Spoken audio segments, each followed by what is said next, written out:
Esperar um pouquinho. Vamos Já lá. podemos? Então, boa noite a todos. É um prazer estar aqui com vocês. É a primeira vez que eu estou na casa, conhecendo. Achei a casa muito confortável, acolhedora. As pessoas também me receberam, muita gratidão. E hoje estou aqui trazendo um abraço fraterno também do Grupo Espírita de Djalma Farias, qual faço parte na Encruzilhada. Quem não conhece também, se quiser aparecer, se sintam convidados. E hoje o tema, como o nosso irmão falou, é um tema muito agradável, né? Falar de alegria. Eu dizia, ontem eu estava trabalhando um tema muito denso, que era sobre o duelo, mas são temas que estão no Evangelho que Jesus nos apresenta para nos ensinar de alguma forma, né? A gente tem que aprender de alguma forma. E a gente não só fala, não só lê aquilo que a gente gosta. Então, muitas vezes a gente precisa pegar, como diz um amigo meu, os abacaxis que Jesus deixou para a gente descansar, né? Para que a gente possa entender como é que funciona nessa caminhada evolutiva. Mas hoje o tema é diferente. Hoje o tema realmente é um tema mais agradável, confortável, leve, feliz, né? Alegria.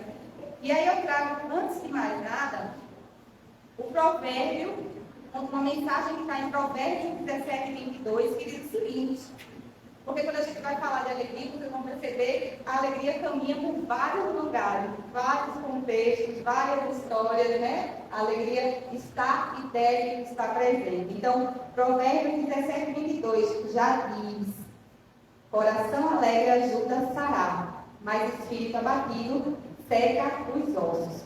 Essa é uma mensagem de Provérbios que eu trago já para a gente dar um start, para a gente começar a reflexão, mas antes de iniciar o tema propriamente da alegria, porque na verdade o nosso tema é a alegria como fonte de cura, não é? Então, para a gente falar de alegria nesse processo de cura, a gente precisa entender que esse processo ele inicia na nossa mente. Então, essa mente é que vai processar essa alegria, essa forma da gente lidar com esse sentimento, com essa emoção, né, que vai fazer com que a gente trabalhe as nossas vibrações para encontrar esse caminho de cura. Então, eu trouxe aqui, na realidade, uma introduçãozinha para falar de mente, para a gente chegar lá no nosso ponto principal. E ele vem de um livro que talvez vocês conheçam, de De Luca, que se chama Mente Curável. Na verdade, o tema é Mente Curável, mas o livro ele se chama... alguém sabe o nome do livro, De Luca? Mente Curável, mas ele tem um outro tema maior que abre, né, que dá aí a ideia para trazer esse capítulo do Mente Curável. Jesus, o médico Jesus, obrigada, é isso mesmo. Então, o Mente Curável está dentro, é um capítulo do livro O Médico Jesus e De Luca. Então, tem alguns pontos dessa questão da mente, de cura, que eu queria falar rapidamente e desenvolver para que a gente entenda como é que isso tudo funciona. Então, ele traz o primeiro ponto, e é bem interessante, porque ele vai falar do poder da mente. E o primeiro contato que eu tive com o poder da mente foi quando eu li um livro que se chamava O Segredo. Não sabia como é que isso funcionava. Que ideia era essa que era falada, que a mente tem poder, né? Mas eu comecei a entender um pouquinho como é que funciona quando eu li esse livro e assisti alguns filmes que falavam sobre essa questão do segredo. Então, como é que se dava esse processo de atração, essa lei de atração através da mente. Então, claro, eu entendi ali que existe essa lei de atração, mas quando eu comecei a estudar a doutrina, que eu vi como é que de fato isso funciona. Porque a doutrina, ela amplia, né, todo esse nosso conhecimento, aí sim eu consegui entender que sim, existe uma lei de atração, que a mente cura, mas que existe um processo, né, bem interessante e que faz parte de uma ciência. Porque a doutrina, ela é científica e filosófica, para que a gente encontre a verdadeira religiosidade. E a gente encontra essa religiosidade quando a gente trabalha aqui. É uma religiosidade que não são de dogmas e rituais, mas uma religiosidade que tem a ver com a conexão com Deus, esse encontro com o que é Deus, né, através de entender como é que funciona essa ciência e essa filosofia, que é base para que a gente trabalhe a nossa reforma íntima e encontre essa conexão com Deus. Então, está tudo conectado nesse sentido. Né? Então, a doutrina é muito rica de recursos e traz e trouxe para mim mais conhecimento para que eu conseguisse entender como é que funciona essa lei de atração. Mas, que não é só pensar positivamente, né? Tem todo um processo que a gente precisa estar inserido em entender e conhecer, se autoconhecer para que ele funcione. Então, no Mente Curável, a gente começa, ele coloca aqui no capítulo, eu vou fazer a leitura de alguns pontos rapidamente para a gente desenvolver. E aí, no primeiro, ele diz o seguinte, olha só. A ideação, a transformação interior, da transformação interior com a consequente mudança de atitude para a constante verificação pessoal, torna-se eficiente em psicoterapia por modificar os campos estabelecidos e novas ondas de sutil energia passarem a irradiar-se, alternando as estruturas das partículas celulares que se encarregarão de restabelecer as áreas afetadas, produzindo a saúde. Às vezes eu enrolo a língua, mas é porque eu tenho uma contenção que eu coloquei, eu ainda estou me acostumando, tá? Então, vamos lá. Esse primeiro ponto, ele vai falar para a gente que a escolha que a gente faz tem a ver com a mudança de atitude. E essa escolha, essa mudança de atitude, ela tem todo o processo para que a gente consiga atrair, a nos educar, atrair ou a repelir determinadas situações da nossa vida. Então, isso tudo passa por toda essa questão de energia que tem a ver com as nossas células, com as nossas vibrações. Quando a gente fala em escolhas, em saber escolher, através dos valores que nós temos agregados ao longo de uma vida, ou nós que somos reencarnacionistas, várias vidas, né? A gente está falando de um processo de educação. E esse processo de educação, ele passa por alguns pilares. E aí eu diria que a gente, para compreender esses pilares, que fazem com que a gente escolha de forma mais segura e que faz com que a gente se torne um ser integral, a gente passaria por um nível de conhecimento, a gente passaria por um nível de, apesar de conhecer, né, além de conhecer, colocar em prática de uma forma produtiva esse conhecimento, através da convivência, e aí seria um terceiro pilar, né, que a FEB traz aí e desenvolve a partir do estudo do Jacques Delors. Aprender a conhecer, aprender a fazer, colocar em prática esse conhecimento de uma forma positiva, aprender a conviver, que são as provas de nossas habilidades, porque somos espíritos imperfeitos ainda incompletos, então estamos aqui seres individualizados, diferentes, e trocamos habilidades, porque somos diferentes, e através dessas habilidades que temos, que são diferentes, que fazem que a gente progrida individualmente, consequentemente vamos progredir o mundo. Então, esse autoconhecimento, né, que se dá através da convivência e dessa troca de habilidades, são os três pilares principais para fazer com que a gente encontre esse ser integral. Esse ser que, de fato, vai conseguir utilizar bem o seu livre-arbítrio e fazer escolhas de uma forma mais segura. Reproduzir aquilo que a gente tem na nossa história de uma forma mais produtiva para trabalhar a nossa maturidade espiritual. Então, esse primeiro ponto, ele passa nesse sentido. Então, é importante a gente trabalhar esses pilares e tentar equilibrar essas nossas emoções dentro desse processo para que a gente comece a entender como é que isso tudo funciona, como é que esse nível de vibração funciona. E aí ele vai para o segundo ponto, e ele vai falar o seguinte: são parágrafos loucos, e eu estou falando rapidamente porque a gente tem hora, e esse assunto aqui eu ficaria, e vocês também, a gente falaria e conversaria dele o dia inteiro. Né? Tem muita coisa para a gente conversar, muita coisa para falar sobre essa questão da mente, sobre a questão da cura e principalmente da alegria, né? Então vamos lá. E aí ele vem aqui no segundo parágrafo e ele vai dizer o seguinte: crie cada vez mais paisagens mentais alegres, otimistas e saudáveis. Na mente pessimista está a maioria das nossas doenças. E aí ele está falando basicamente o seguinte: tudo está na nossa mente. A força e o direcionamento a partir da nossa mente. E a força desse pensamento, ela é uma força neutra. Mas nós direcionamos para algo positivo ou negativo. Então, o direcionamento, quem vai dar somos nós. Não é? Então, tem uma frase de Ana Cláudia Quintana, que ela fala o seguinte: porque esse direcionamento, ele tem a ver com o nosso ser, né? Que se completa através do pensamento. Desculpa, eu vou voltar. A gente tem um pensamento e a gente trabalha esse pensamento. Quando a gente recebe um sentimento, a gente tem um sentimento, trabalha o pensamento, a gente vai, a partir desse pensamento, agir, falar e agir de acordo com aquilo que a gente refletiu, de acordo com aquilo que a gente organizou a partir de um sentimento. Então, a Ana Cláudia fala assim: a integridade de cada um de nós está alinhada com o que pensamos em busca de compatibilidade com o que dizemos e fazemos. Então, existe o sentimento, a gente pega esse sentimento, racionaliza e a gente transforma ele em palavras, em gestos, em exemplos, né? Então, é todo um processo para que a gente vire, né, que a gente processe, na verdade, essas nossas vibrações.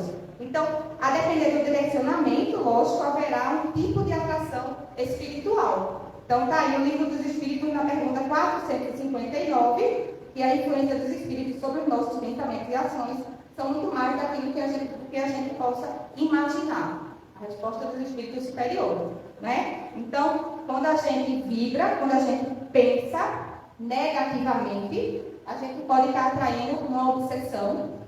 Assim como quando a gente pensa positivamente e eleva essa nossa vibração, a gente atrai os nossos benfeitores. Aqueles que vão nos ajudar, nos trazer intuições, nos trazer relações que vão nos fazer escolher de forma também mais seguras. Nós vamos conseguir entender melhor como funciona a dinâmica da nossa vida, né? Saber se relacionar com o nosso dia a dia, nesse processo, nessa caminhada evolutiva. Então, por isso que disse Jesus, né? Vigiai e orai a todo instante. Somos imperfeitos e a gente precisa ter essa conscientização. Nós baixamos a nossa vibração num passo de mágica, num estalar de dedos. A gente tem essa tendência muito mais forte do que elevar. Porque nós somos mais matéria do que espírito. Então, nós somos mais densos.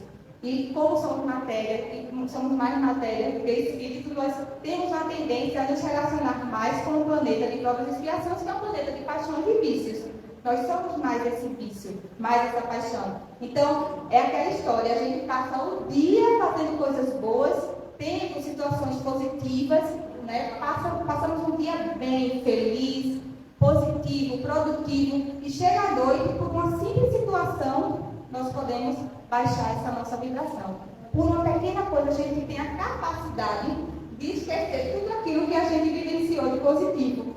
Então, a gente tem uma tendência, um instinto muito mais fácil de se relacionar com aquilo que é negativo. Isso aí não é nada de sobrenatural nem de anormal. Isso faz parte da nossa constituição natural, ainda de espírito imperfeito, nessa escala evolutiva que fazemos parte ainda da terceira ordem. Então, vamos ser e vamos chegar a bons espíritos, onde essa espiritualidade ela vai se sobressair, mas ainda não estamos. Então, essa consciência é importante para que a gente trabalhe esse pensamento, para que a gente consiga, né, administrar aquilo que a gente pensa através dos nossos sentimentos.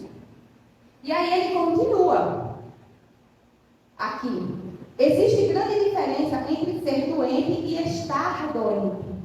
Jamais pense ou diga, eu sou doente. Diga apenas, eu estou doente.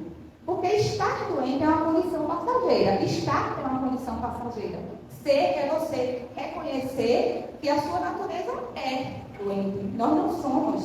Em alguns momentos estamos, podemos estar por alguma situação que a gente vivencia, que a gente passa, que baixa a nossa vibração. E que a gente não soube trabalhar de uma forma produtiva. Tem uma palestra de Divaldo que é bem interessante, que ele fala o seguinte: vocês já ouviram falar de olho de seca pimenteira, né? Tinha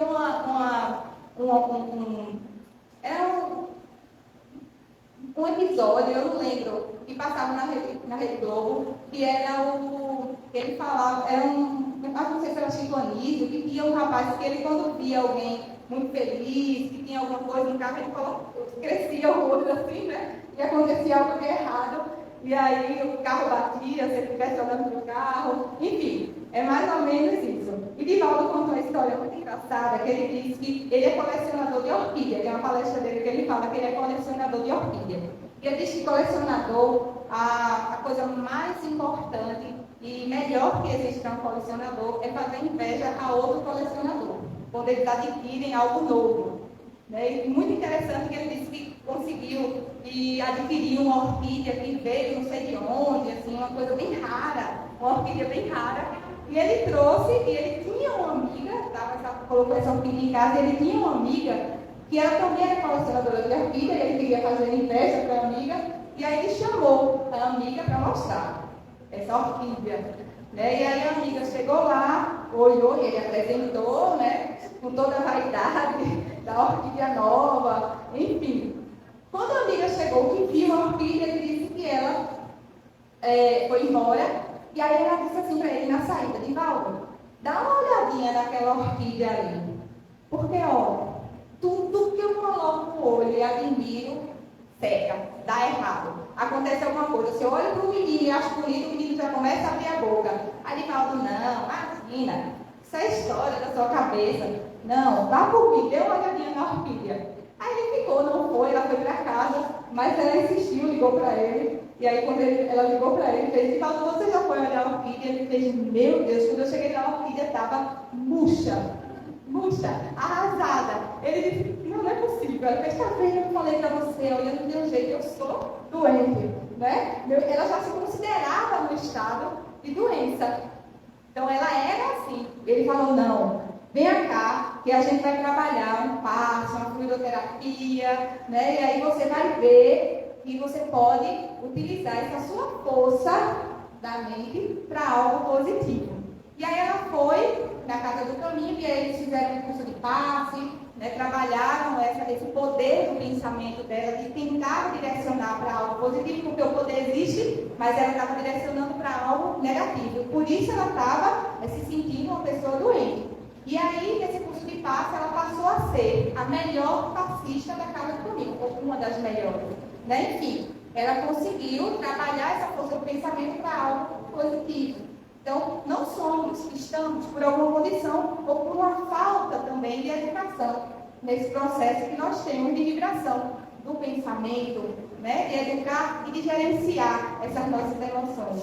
Então, ele continua aqui, e aí ele vai dizer aqui, e agora a gente vai chegar no nosso tema, porque aí ele vai dizer o seguinte, nesse próximo parágrafo: vamos arejar a nossa mente com otimismo, boas conversas, boas companhias, leituras edificantes, música agradável, ideias fraternais, muito bom humor, pois com isso a saúde residirá conosco.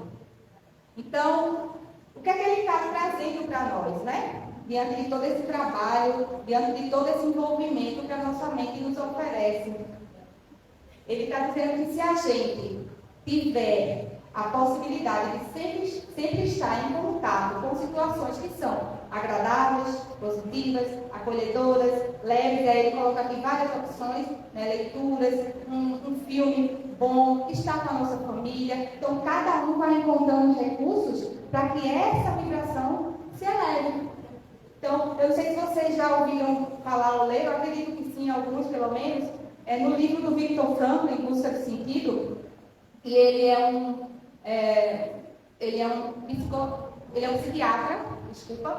psiquiatra, e Viktor Frankl ele passa a vivenciar num determinado período, um campo de concentração. E aí ele está em contato com vários tipos de humilhações físicas, psicológicas, exaustão, né? Todo aquele processo de um campo de concentração que a gente só imagina, mas só quem vivencia provavelmente sabe o que aquilo significa. Mas ele passa por esse campo de vibração e ele consegue nos mostrar que, apesar de qualquer situação que a gente estiver vivenciando, é possível a gente elevar a nossa vibração. É possível a gente elevar os nossos pensamentos com situações positivas e fazer com que a nossa saúde mental se mantenha intacta. E é o que acontece com o Viktor Frankl. ele passa pelo campo de concentração, ele trabalha através de várias questõões, eleva a sua vibração, nos apresenta como a gente pode trabalhar e encontrar esse verdadeiro sentido da nossa vida, esses sentidos da vida, e ele termina, ele sobrevive, né, mas ele passa aprendendo muita coisa naquele período, exatamente por todo esse processo que ele consegue vivenciar de forma positiva. Então, ele encontrou essa forma. Nós também podemos encontrar. Né? Nós temos aí a alegria e o riso como poder de trabalho também dessas emoções. Quem aqui já ouviu falar do Pat Adams, que deu aí, inspirou na realidade os doutores da alegria, que passam por aí, né? Através de trabalhos com os risos, com a alegria, faz com que aquelas pessoas que estão ali numa situação difícil de doença, crianças, principalmente, elas consigam, elevando o padrão vibratório, né? Ou conseguir a cura, ou pelo menos ter uma vida, um estágio, em um momento, em uma situação paliativa de qualidade. Então, sair a própria ciência, os fatos, eles mostram e falam muito mais, né, por si só. Então, quando a gente fala de alegria, agora sim a gente vai entrar no nosso tema. Agora eu vou dar porque eu estava muito preocupada da gente não conseguir dar uma continuidade aqui, e ter que correr um pouquinho mais e não dar tempo, mas chegamos num horário bom ainda, que dá para a gente falar bem, tranquilamente. Então, quando a gente vai falar de alegria, que é um padrão, que é, na verdade, uma emoção e um sentimento, que faz parte desse processo de trabalho da mente para uma cura, né? A gente vai tentar entender o que é essa alegria. Porque, e aí eu trouxe duas referências, né? Que são o livro Os Prazeres da Alma, que é editado por Amélie, e também eu falo um pouquinho da Ana Cláudia Quintana, que eu acabei de citar, que é uma médica que trabalha com cuidados paliativos. Então, ela tem aí 2 livros interessantíssimos, que eu deixo aqui para quem quiser procurar. Eu já li um e estou começando a ler o outro. Um deles é A Morte é um Dia que Vale a Pena Viver. Né? Então, imagina, né? Você saber que está com um horário, com um dia certo programado já para desencarnar, conseguir encontrar nesse período situações e possibilidades de manter esse padrão vibratório alto e muitas vezes até adiar esse tempo que estava programado, graças a esse trabalho, esse gerenciamento, esse processo das emoções.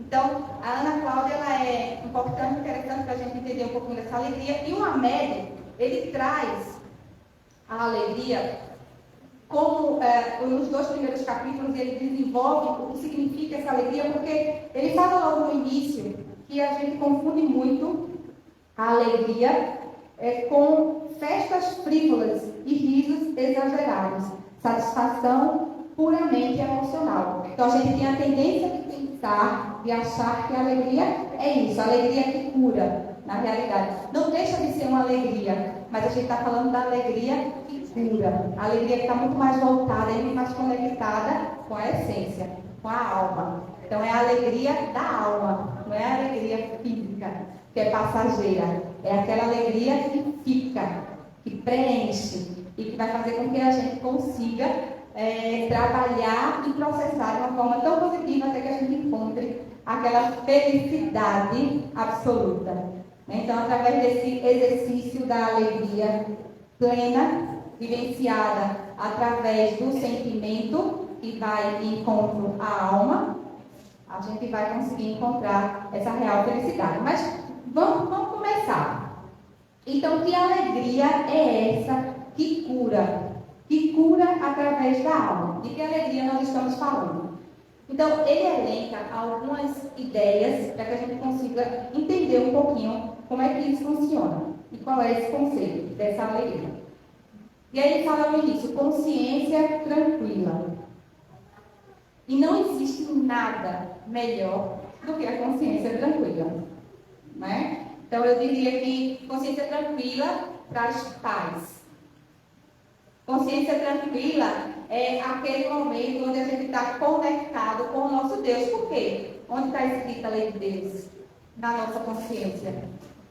Então, quando a gente fala de Deus, consciência e paz, eu diria que é muito mais importante do que qualquer outra coisa que a gente possa imaginar. No final de ano, quando as pessoas desejam saúde e paz, eu diria muito mais paz.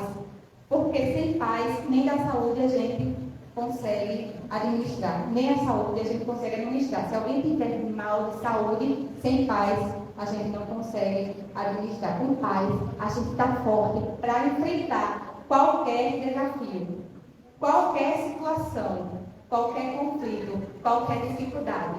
A consciência tranquila, ela traz para a gente esse conforto da gente conseguir lidar com todos os desafios. Consciência tranquila é a gente gerenciar o que a gente tem no nosso interior. A gente consegue lidar com as variantes externas, aquelas com que a gente não tem condições de administrar, porque o nosso interior nós temos, mas as variantes externas, não. Então, se você está preparado internamente, se a sua consciência está de acordo com a lei de Deus, a gente se sente mais forte e confiante para enfrentar os desafios, que não são poucos. E aí ele continua. Ser grato. Ser grato. Encontrar essa gratidão em qualquer momento. Eu não estou falando aqui de nada fácil. Eu estou falando aqui do que a gente deve, não do que a gente já faz plenamente. A gente está no exercício.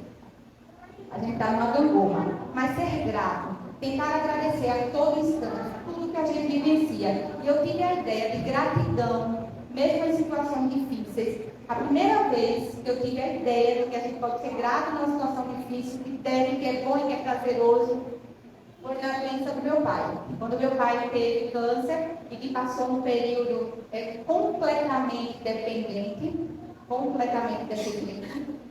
eu pensava, eu estava começando na época a estudar a doutrina espírita, e aí eu pensava, naquele momento, meu Deus, muito obrigada, porque meu pai, apesar de tudo, ele tem a todos nós aqui para cuidar, para amar.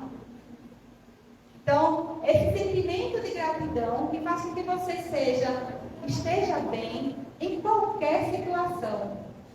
É uma felicidade, que não é a felicidade do riso, que não é aquela felicidade de você estar pulando, não é aquela felicidade que, como ele fala aqui, que é muito mais relacionada com festas frívolas, mas é uma felicidade de paz, é uma felicidade de consciência tranquila, é uma felicidade de estou fazendo tudo que eu posso, é uma felicidade de estou dando o meu máximo.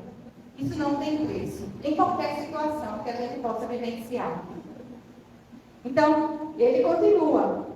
Consciência tranquila, ser grato, liberdade para assumir a própria identidade. Então, liberdade para assumir a própria identidade é a gente não fazer escolhas, não caminhar pensando no outro. Pensando primeiro e principalmente em nós, pensando em agradar o outro, quero dizer, né? Porque pensar no outro, logicamente, que a gente pensa, a gente está aqui para servir. Mas a gente precisa fazer e encontrar a nossa identidade independente daquilo que o outro vai pensar. Independente do que a gente possa encontrar, do que o outro vai falar de mim, do que o outro pensa sobre mim. É aquilo que eu sou, que eu já descobri que sou. Então, isso é importante também para a gente encontrar essa alegria.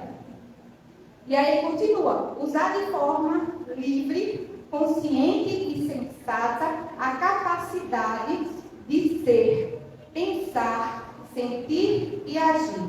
Então, usar de forma livre e consciente é a gente ter disciplina com todo esse processo que a gente vivencia na nossa vida. É a gente não dar margem aos desejos. É a gente conseguir, de fato, equilibrar esse pensamento, esse sentimento, essa ação, para que a gente encontre o nosso ser integral. Tem uma frase de Kant, que eu acho que alguns de vocês também já devem ter escutado falar, que ele diz assim: liberdade é fazer aquilo que a gente não quer. Então, liberdade é fazer aquilo que a gente não quer, porque se a gente faz aquilo que a gente quer, a gente está dando uma vazão aos nossos desejos, aos nossos instintos, à nossa matéria. E a nossa ideia aqui é trabalhar o quê? A nossa espiritualidade. Nós queremos chegar a ter espíritos bons, depois perfeitos. Então, nós precisamos fazer com que essa espiritualidade ela se sobressaia à nossa matéria. Então, se a gente tem essa disciplina do nosso pensamento, do nosso sentimento, das nossas ações, sim, a gente vai ter a capacidade de conseguir encontrar essa verdadeira espiritualidade. E essa liberdade é muito interessante porque ela é realmente uma liberdade que a gente trabalha de forma individualizada e se a gente tiver essa disciplina, a gente vai conseguir encontrar. Eu lembro de uma história também, eu sou cheia de histórias, porque eu gosto porque as histórias que eu vejo, que eu leio, eu sempre consigo conectar, ou pelo menos eu tento, né? Muitas vezes eu consigo, outras não, com a nossa doutrina.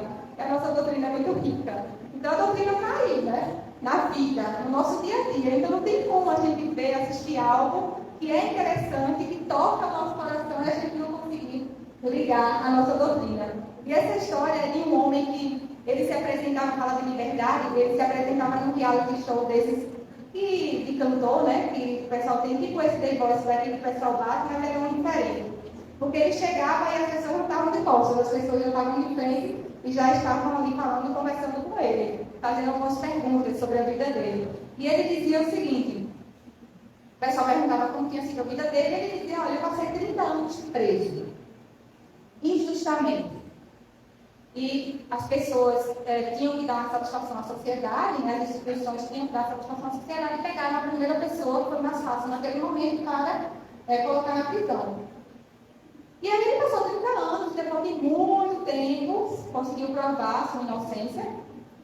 E aí as pessoas olhavam para ele, viam uma serenidade e via ele dando continuidade à vida dele após sair da prisão. 30 anos, minha gente, é muita coisa. É metade de uma vida. Imagina se passar preso justamente. Como é que a gente trabalharia essa nossa emoção, esse nosso sentimento? Como é que a gente ia processar essa ofensa tão forte? Será que tão rápido? Será que sempre tentando perdoar aqueles que fizeram aquilo com a gente, para a gente se sentir livre, não escravo desse sentimento negativo, alimentando esse ódio, essa raiva, que acaba em vingança, muitas vezes em duelo, que são as chagas do Evangelho? Será que a gente conseguiria? Mas ele conseguiu.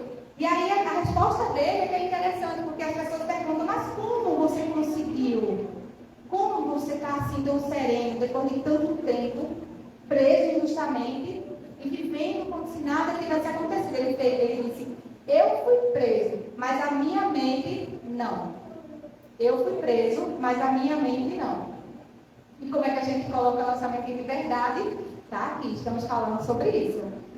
Trabalhando esse gerenciamento de emoções. Né? Então, aqui ele continua, né? A entrega total, e ele fala, a Mary, eu não sei se a Mary era a Mary, entrega total da criatura nas mãos da divindade.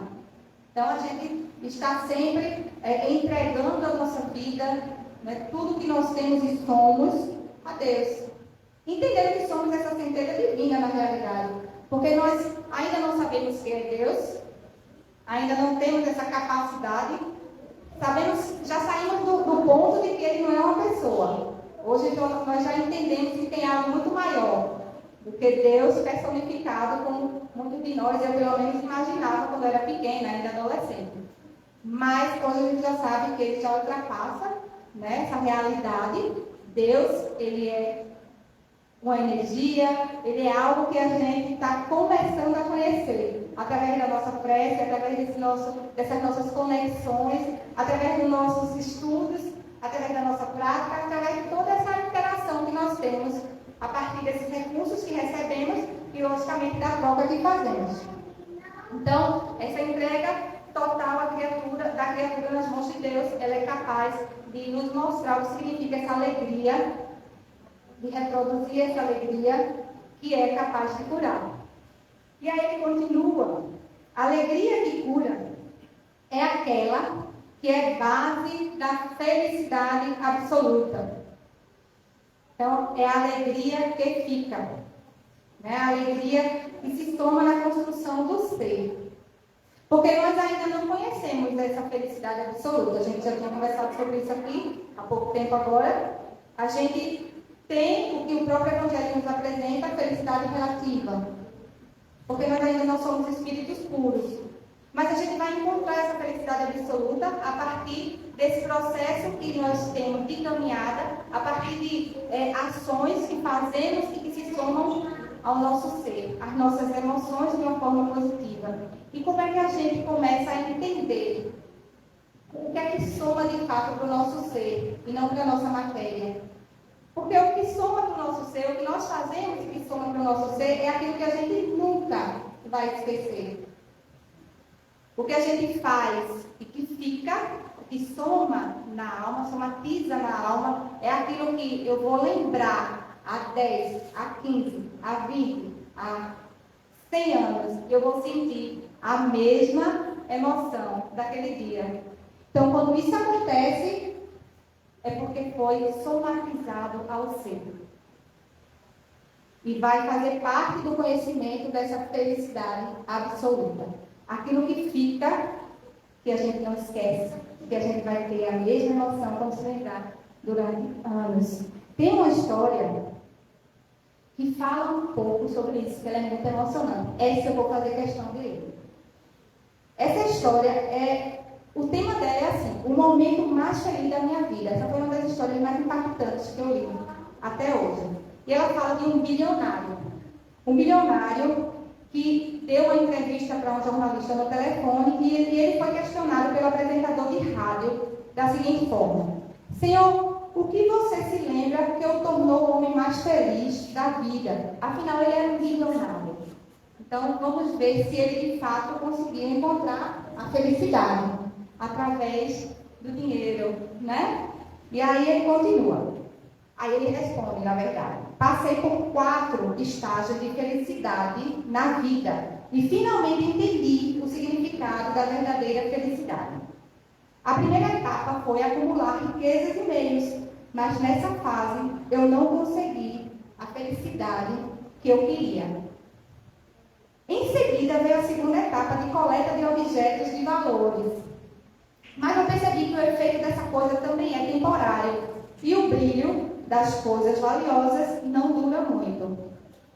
Então veio a terceira fase de obtenção de grandes projetos. Foi quando eu tinha 95% do fornecimento de diesel da Nigéria e da África.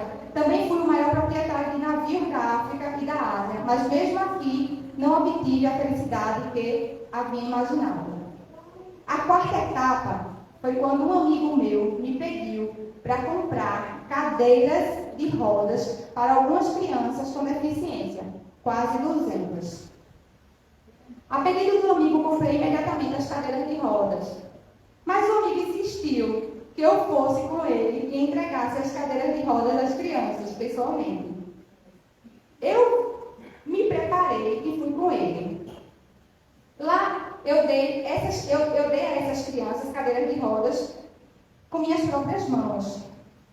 E eu vi o estranho brilho de felicidade nos rostos dessas crianças. Eu os vi todos sentados nas cadeiras de rodas, se movendo e se divertindo. Era como se eles estivessem chegando a um local de piquenique, onde estão compartilhando um prêmio acumulado. Eu senti uma alegria real dentro de mim. Quando eu decidi ir embora, uma das crianças agarrou minhas pernas. Tentei libertar minhas pernas suavemente, mas a criança olhou para o meu rosto e segurou minhas pernas com força. Abaixei-me e perguntei à criança: precisa de mais alguma coisa? A resposta que essa criança me deu não só me deixou feliz, mas também mudou completamente a minha atitude em relação à vida. Eu quero me lembrar do seu rosto, a criança disse, para que quando me encontrar com você no céu, eu possa reconhecê-lo e agradecê-lo mais uma vez.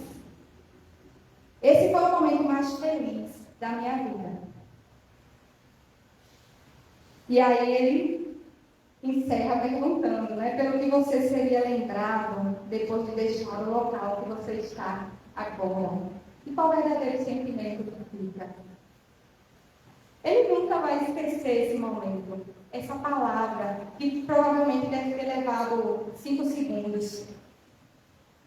Ele tão milionário, tão rico, acumulando riqueza, sucesso. Mas foi uma palavra que se vem através de um gesto de caridade, que é outra base do Evangelho, que fez com que ele, de fato, encontrasse essa verdadeira felicidade e sentisse essa alegria real, essa alegria pura.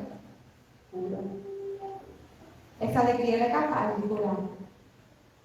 Porque ela está ligada à nossa alma, à nossa essência.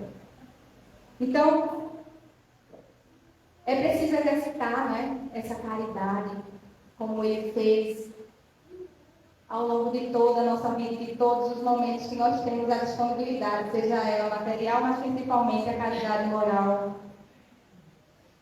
A gente precisa nos manter motivados pela vida, encontrar esse sentido da vida a todo instante, para manter essa chama acesa, essa chama de alegria acesa, o verdadeiro sentido da vida. Tem uma frase de Roberto Zeballos, e Roberto Zeballos, ele faz parte, na verdade, ele escreveu um livro que é Desejo, Logo, Realizo, né? Tem tudo a ver com o nosso tema, e é muito interessante, porque ele vai trabalhar muito essas questões, desse nosso poder da mente, desse trabalho que a gente tem de materializar aquilo que a gente sente com paixão, com verdade para nós. Então, desejo com verdade, com sentimento, com paixão, realizo, materializo. E aí ele diz o seguinte: conheceu várias pessoas de sucesso, todas têm 3 características marcantes: paixão pelo que faz, autoconfiança e algum preparo técnico. Então ele quer dizer com esse algum preparo técnico que na realidade o mais importante é a gente ter esse sentimento verdadeiro, essa paixão, essa vontade de viver e fazer. Preparo técnico, né, é um acessório nesse processo, onde o mais importante é a gente estar trabalhando essa nossa essência. E aí a gente continua a caminhada agora, tentando entender, né?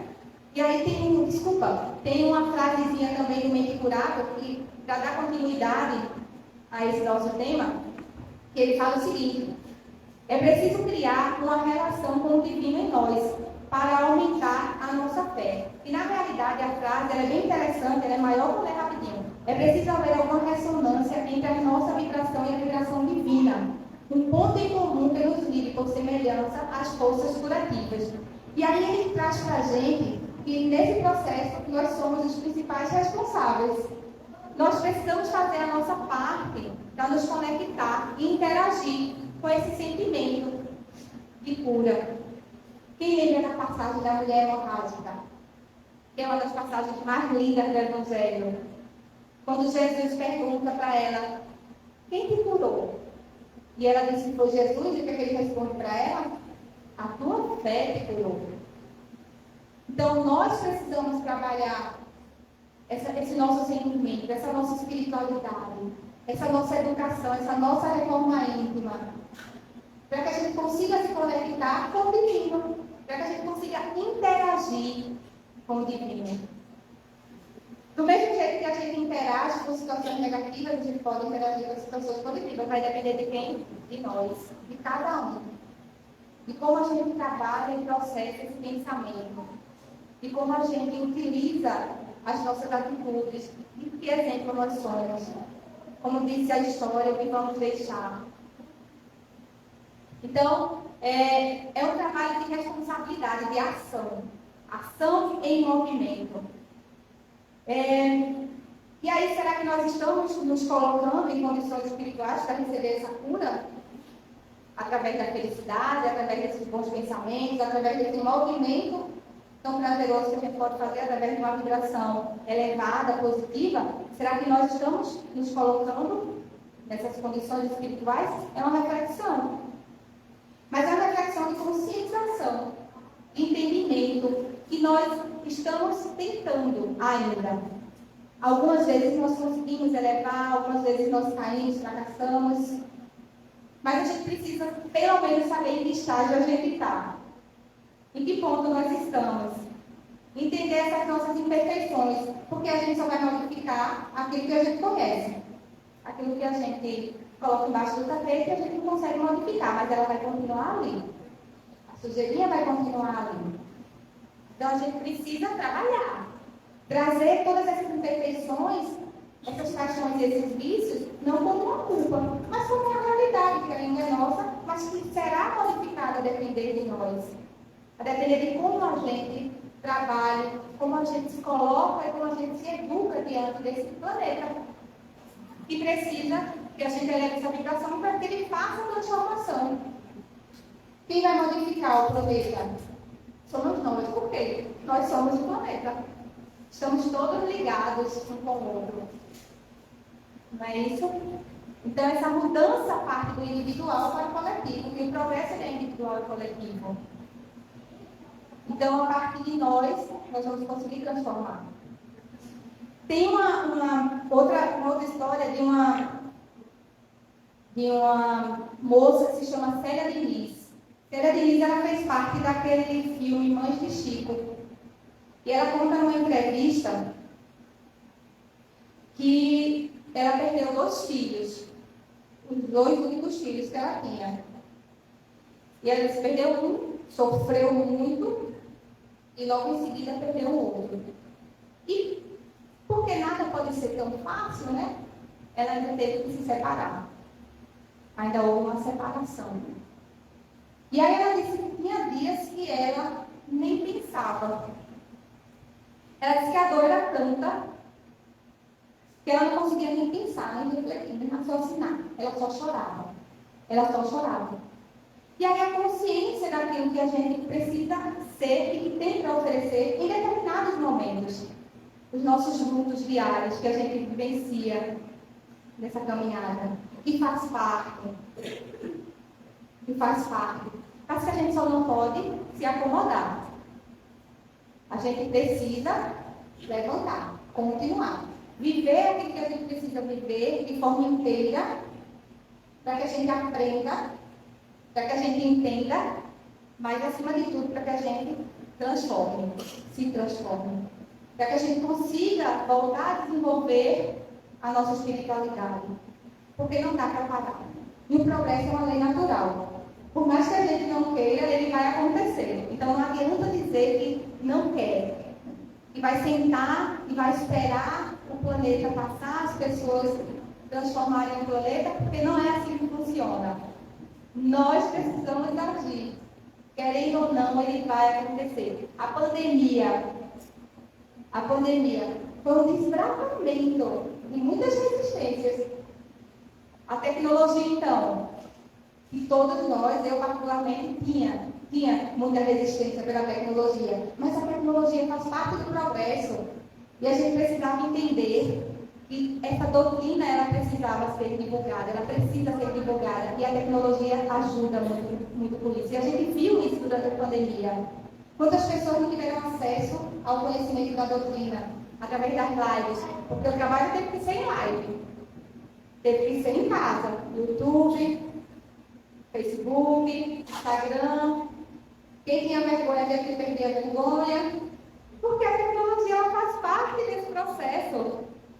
Chico, há não sei quantos anos, como nem imaginava que a tecnologia faria parte da forma que está fazendo hoje da nossa vida, né? Do nosso cotidiano, da nossa rotina. Ele já perguntava, se eu não me engano, foi a Geraldinho. Ele faz uma pergunta, Geraldinho, os espíritos estão me falando aqui de telecomunicação. Você sabe o que significa isso? Geraldinho, não, Chico, não sei ainda. Né? Mas já existia a ideia, já se sabia que isso ia precisar chegar e acontecer para que a gente desenvolvesse o nosso progresso. E o nosso progresso é intelectual e moral. Andam juntos. Não necessariamente crescem juntos. A gente sabe que geralmente o progresso intelectual ele acelera mais do que o progresso moral. Mas o crescimento é de ambos. A gente vai se tornar espírito puro quando a gente tiver essa intelectualidade 100% desenvolvida e a moralidade também. Estamos nesse processo de desenvolver mais a moralidade porque somos ainda espíritos imperfeitos. Mas a gente já tem a responsabilidade de buscar conhecimento, de estudar. Que a doutrina é estudo. Tá aí vários espíritos missionários que chegam aqui para nos dizer isso, nos apresentar e nos mostrar que só se esforçando, estudando, é que a gente chega lá. Alguém já tinha perguntou a Joana de Ângeles, por que os livros dela são tão difíceis? Não lembro quem fez essa pergunta, mas a resposta dela foi simples. Basicamente, o espírita tem que estudar. O espírita tem que estudar. Joana de Ângeles era um espírito extremamente desenvolvido intelectualmente. Não é à toa que, dentro de todas as suas reencarnações que ela tem, são espíritos que sempre têm muita sabedoria e sempre têm muito desenvolvimento intelectual, científico e filosófico. E tanto que se fala que ela foi um dos espíritos que fez parte da comunidade do Espírito de Verdade, que trabalhou no período da codificação com Kardec. Kardec, ele chega no momento de desenvolvimento intelectual muito grande. A doutrina espírita, ela é apresentada por Kardec e codificada num período de positivismo revolucionário. Então, ali já era a intelectualidade, a ciência, a cor da pele na Europa. Mas era o momento da doutrina aparecer, que é científica, como eu falei, filosófica. Porque as pessoas, elas tinham esse conhecimento, elas estavam com mais vontade de entender menos do que era o que a igreja falava sobre o mistério e muito mais sobre a racionalidade do porquê aquilo tudo acontecia, né? Como aquilo ali cientificamente poderia ser comprovado. Então, a gente está aí com uma doutrina que tem esse conhecimento grandioso, que traz esse conhecimento grandioso. Então, a gente tem que aproveitar. Não vamos dar conta dessa reencarnação, não. Mas a gente tem que começar a fazer as nossas leituras dentro das nossas limitações, diante das nossas limitações, respeitando as nossas limitações, mas nunca se acomodando. Sempre buscando essa fonte de conhecimento que vai fazer com que a gente trabalhe essa nossa espiritualidade, com que a gente entenda como é que funciona essa ciência, esses princípios da doutrina espírita que nos individualiza, que nos identifica. Nós temos aí a comunicabilidade dos espíritos, a pluralidade de mundos e a pluralidade de existência como 3 princípios que nos colocam no nível de espiritismo, de identidade. Porque só nós que estudamos a doutrina espírita pensamos dessa forma, analisamos dessa forma, entendemos dessa forma. Mas é uma doutrina que a gente sabe que não é só para nós que estamos estudando, é uma doutrina que chegou para o mundo. Acho que Leon Denis faz uma pergunta, ou responde, né? Quando perguntam a ele se o Espiritismo é a religião do futuro. E aí ele responde, é o futuro de todas as religiões. Por quê? Porque no futuro seremos todos cristãos. A religião é a religião cristã. Deus, nosso caminho, verdade e vida, o Espírito mais puro e perfeito, chegou aqui para nos apresentar como devemos e podemos fazer de forma diferente, e utilizar bem todo esse nosso conhecimento. Então, eu acho que eu passei um pouquinho para terminar 10 minutinhos antes, me perdoem, mas eu espero que eu tenha conseguido estudar um pouco com vocês, aprendi um pouco mais, gostei muito de estar aqui com todos, me senti muito bem acolhida e, quem sabe, um dia estarei aqui de volta. Muito obrigada e muita paz a todos.